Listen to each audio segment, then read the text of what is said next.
Today on That Park Place, an exclusive report reveals just how much damage Disney has done to Star Wars merchandise sales. A Magic Kingdom guest sues Disney for starting a ride. Halloween Horror Nights has an unexpected visitor. A Disney Plus Marvel show stands on the precipice of renewal while Disney Plus puts Marvel Cinematic Universe content on other streamers. And Imagineers issue a hurried statement to clarify a D23 mistake. All that and more on today's That Park Place News Countdown.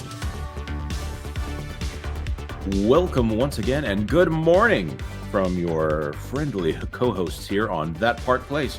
I'm Jonas J. Campbell, and with me, as always, is Mr. Vash Sky. Vash? Yes. How do you think it's going so far? I think it's going pretty well, yes, and I am happy to be of service and to bring these stories to our viewers today. Well, it is a humbling experience, to say the least. So without any further delay, your host from across the That Park Place network for all the news that should be fun. Number 1. Well, who's ready for some exclusives from thatparkplace.com? Yes, there's a website. It's not just a YouTube channel. This article written by yours truly, WDW Pro. Exclusive Star Wars merchandise has allegedly collapsed under Disney. According to one of our highest placed sources, Star Wars merchandise, and even Disney merchandise in general, is collapsing at big box retailers. We have the exclusive, including numbers. Folks, you're going to want to go read this article. But here's some big takeaways. Disney has experienced a significant decrease in their retail space within the top non-closeout retailers in the United States, losing nearly 40%. Oh my gosh, that is catastrophic. Also, if we scroll way on down here, we'll find out that full-priced sales for Star Wars toys since Disney purchased it, allegedly down 65%. And one final point that really shows how poorly Disney has performed, the best year at Kenner for Star Wars merchandise sales back during the original trilogy, well, it would easily defeat every single year of Disney ownership of Star Wars in their merchandise sales, when adjusted for inflation, every single year combined. Wow. Drop a comment down below. Number 2. Hello, this is Lorena of the Lorena Creole YouTube channel, keeping it real when it comes to theme parks. And speaking of keeping it real, a Disney guest apparently got faith, trust, and whiplash on Peter Pan's flight and is suing Disney for $50,000. Daniel Blanco said the ride broke down and unexpectedly stopped when his child rode the iconic Magic Kingdom attraction on May 18th. When the ride operator announced that it will be starting back up, the ride jerked and slammed the plaintiff's head into the ride carriage, said the lawsuit of more than $50,000. The whiplash was not part of the normal ride. It was a malfunction and caused plaintiff severe and permanent injuries. The lawsuit doesn't say what those injuries are. Seems a little suspect. I'm not saying. I'm just saying. Now, let me say that this ride probably goes maybe 10 miles an hour, if that. It's not fast. I've been on this attraction numerous times when it stopped and then when it started. I'm just speculating here that if you get whiplash from the ride, something tells me all hands and arms were not inside the ride vehicle at all times. I'm not saying, I'm just saying. Disney World did not report anyone seriously hurt on May 18th on the ride state injury report, but there are strict rules for which injuries the parks are required to disclose.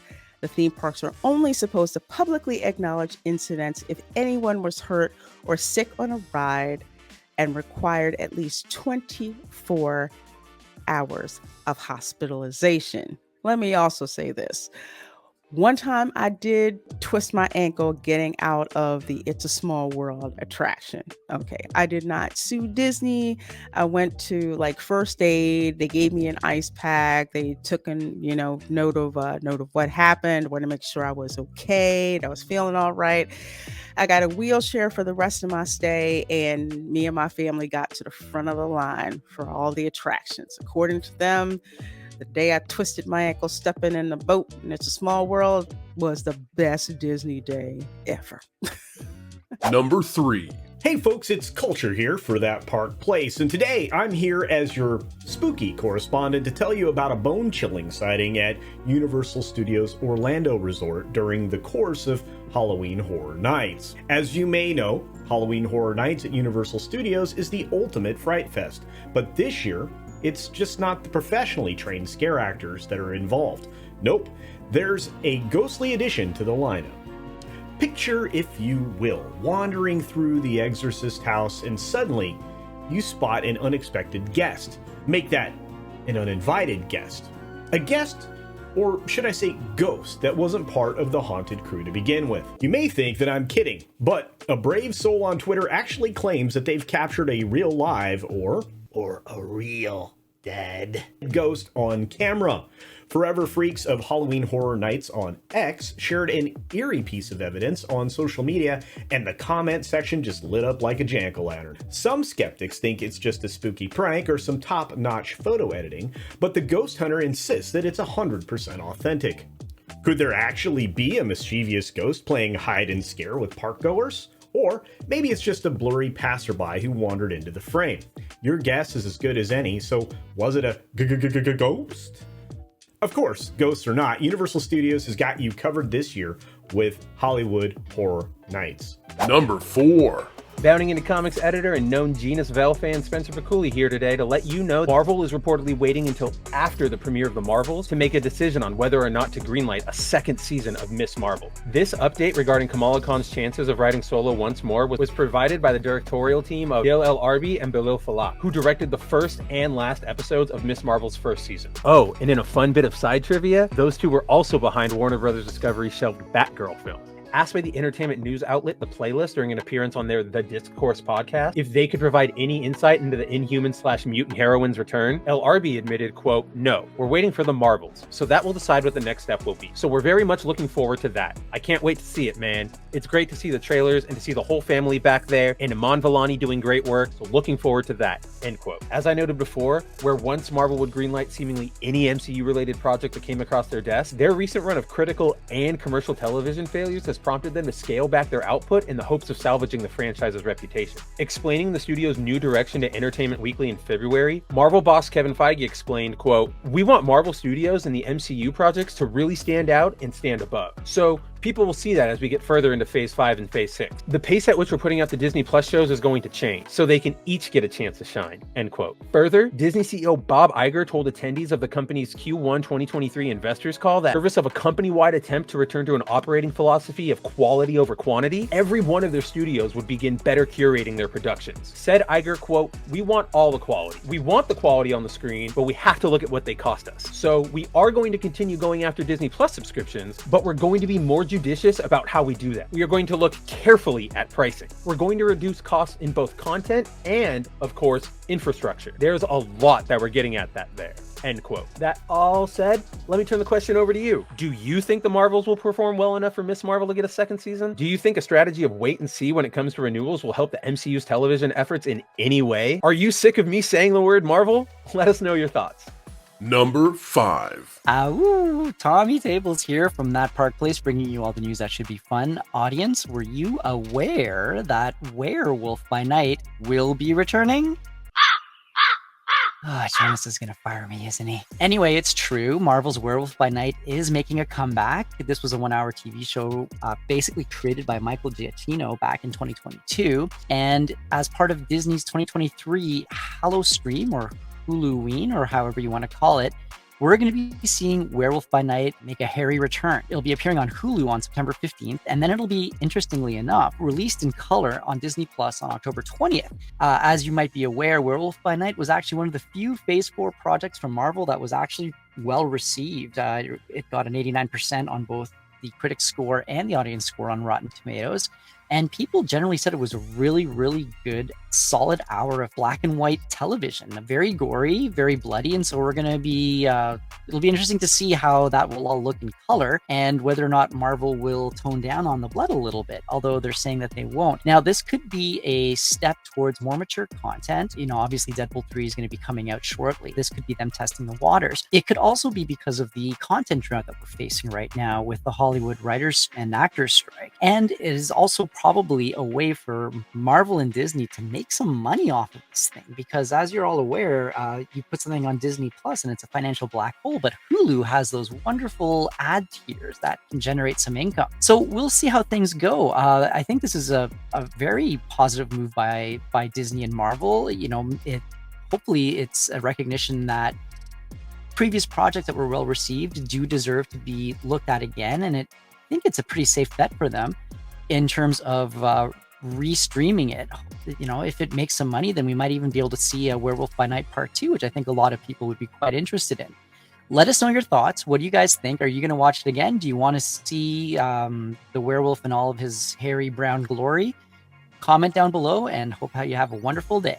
Number 6. Hello again, Vash Sky here with our last story of the day, this time from WDW News Today. New King Thanos Avengers campus attraction to utilize combination of physical sets and digital media. In a recent Instagram post, Walt Disney Imagineering confirmed that, quote, large-scale environments and immersive media were in the works for the upcoming Avengers campus attraction. Imagineer Brent Strong talks about the upcoming project. Quote, we can't wait to share more about the physical worlds for this epic attraction and are excited to bring them to life with a blend of large-scale built environments and immersive media.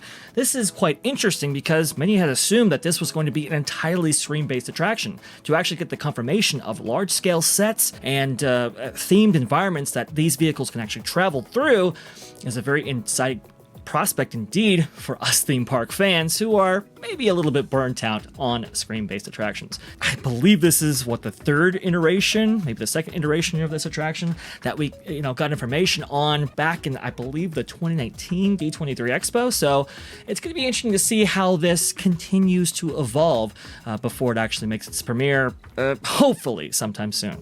Vash, you are an expert on the California theme parks. I'm assuming, of course, that this is something that is going into the California theme parks because they can't use Avengers on the East Coast at all. Where do you think that this is going to end up? This is specifically slotted for California Adventure, and you are correct. They cannot use this on the East Coast, so this is just going to be a West Coast exclusive. Originally, actually, it was going to be in Hong Kong as well, but I think plans for that have been sidetracked.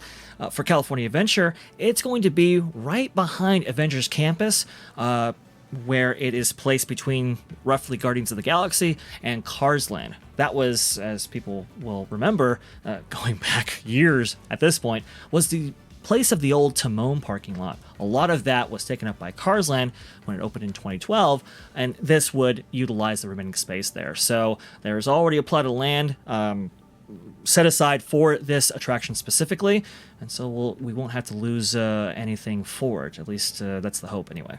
Of course, it's fantastic that they're not gutting something else that people love in order to do this, which is kind of the expense of the theme park business. In order to revitalize, you only have a certain amount of space in which to do it.